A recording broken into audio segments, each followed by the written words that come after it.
Okay, let me cover a couple of things before we deal with Mr. Steele's motion limiting number 50, which Ms. Weaver's already been included on, and I will include as the next court exhibit in order the email as well as the motion. Here's the problem, as I keep telling you all, and I'm just trying to say this as artfully as I can, but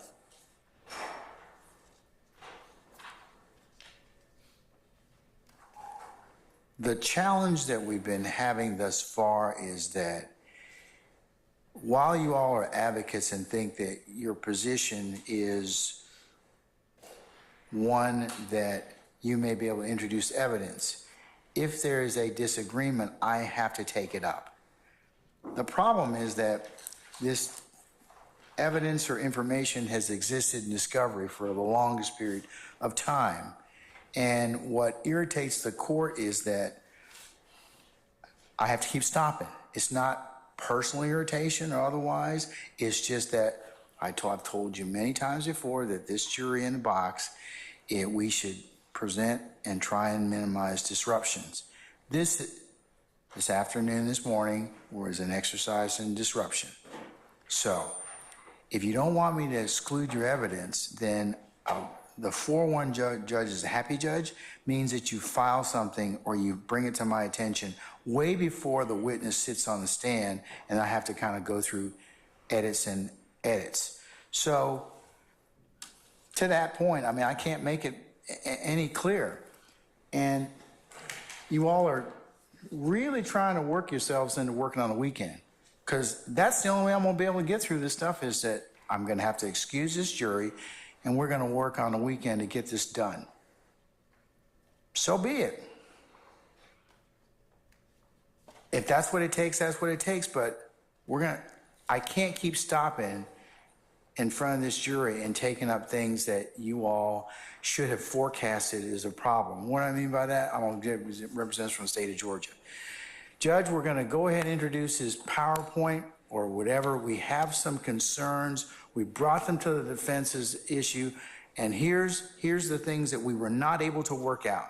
Because remember, you all are seasoned advocates. This is not your first trial. It's not like you don't know what you think is going to be admissible or not. And if you're uncertain about it, that's why you file a motion limiting. The defense has done so on many occasions. But you all drive the kind of the train in this, because if you don't present it, then a lot of times they won't know that there's a problem. Or, as I mentioned earlier, the exhibit changes or you add additional things and they don't have the opportunity to take it up. That's why I'm telling you that it's a problematic issue. So that's what I mean by being forewarned. If you don't talk to your opposing side about this, that's where you're going to run into problems. Because I'm just going to start saying, well, if you haven't talked about it, it hasn't been presented to me, and the jury's sitting in a box, I'm going to exclude it. At this point in time, I am very frustrated, to say the least. And I'm just telling you that being forewarned is more than just 10 minutes before we go out, or coming early or staying late. There are some 30 people that have to get in this particular spot in one time. And I can't blame you all, and I won't blame you all, because the law doesn't prevent me to do that, for not being in the proper place and space you're supposed to. And there are a lot of things that happen, because all of us have been, and the court is very sensitive, having been a trial advocate going from courthouse to courthouse, parking lot to parking lot. I understand what it takes to get in this courthouse in the morning. But you all have to be here a lot earlier, and you need to be sitting in your places. We need to be waiting on them, shouldn't be waiting on you. There are at least 6 sets of lawyers that have to get here. And you all should not be just sitting down when I get here. If I tell you to be here at a particular time, please be here and be in place so that I can go ahead and start. Because we eat up time that way. And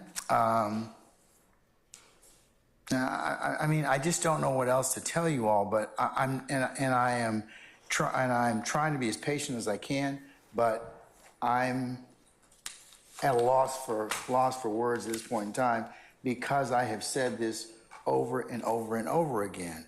So if you don't want to see contempt, if you don't want to see us working on the weekends, then please change what you're doing. And Mr. Starr, the inquiry I made this morning is a valid inquiry. None of you would do this if you were in the United States District Court. None of you. My colleagues in federal court would probably jail most of you. And for those of you that have practiced in federal court, this is not the way it goes. From the state's perspective, as well as the defense perspective, everything's filed in advance. So why should you do anything less than in this courtroom? I don't see the same level of professionalism and attentiveness that you all need to do in terms of getting issues fleshed out. It's last minute. That's not fair to anybody. I got a rule on them. I really want to get it right for everyone. I'm the gatekeeper. I have no interest in case other than see it's fairly tried. But things have got to change. That's why I asked that to you, Mr. Sharp, this morning. It wasn't for any other reason, because some of this stuff I'm just at a loss for. You all are seasoned advocates. It should not make a difference whether or not somebody brought it up or who said what. If you know it's going to be an issue, flag it, present it, and let me deal with it. Or let me carve out a day so I can go ahead and deal with it. I can't deal with this as a witness on the stand. That's not right. So that's why I asked you that this morning. So in the interest of trying to kind of get it right, please just modify your habits in terms of stop this last minute stuff. All right.